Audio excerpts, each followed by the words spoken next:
Hello প্রিয় দর্শক, বৎসুরত নাটকের আজকের পর্বটি শেষ হয়েছে এক চরম উত্তেজনার মধ্য দিয়ে। একদিকে হাসপাতালে মৃত্যুর সাথে পাঞ্জা লড়ছে জামাল, অন্যদিকে বাড়িতে চলছে সম্পত্তির লোভে নোংরা ষড়যন্ত্র। আগামী পর্বে ঘটতে যাচ্ছে গল্পের সবচেয়ে বড় টুইস্ট। কি সেই টুইস্ট? চলুন জেনে নিই বিস্তারিত। আগামী পর্বে আমরা দেখব ডাক্তারের দেওয়া ২৪ ঘন্টার আলটিমেটাম শেষ হতে চলেছে।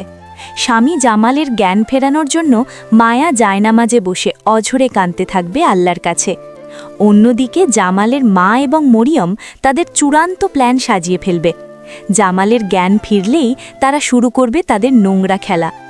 মায়ের প্ল্যান অনুযায়ী তারা জামালের কাছে মরিয়মের মিথ্যা প্রশংসা করবে এবং মায়ার নামে এমন সব মিথ্যা অপবাদ দেবে যেন জামাল সুস্থ হয়েই মায়াকে বাড়ি থেকে গলা ধাক্কা দিয়ে বের করে দেয়।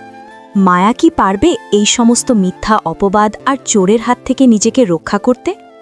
জামাল কি জ্ঞান ফিরে তার মায়ের কথা বিশ্বাস করবে, নাকি মায়ার চোখের পানির মূল্য দেবে? এই সব শ্বাসরুদ্ধকর প্রশ্নের উত্তর পেতে আপনাদের অপেক্ষা করতে হবে আর মাত্র কয়েকটা দিন।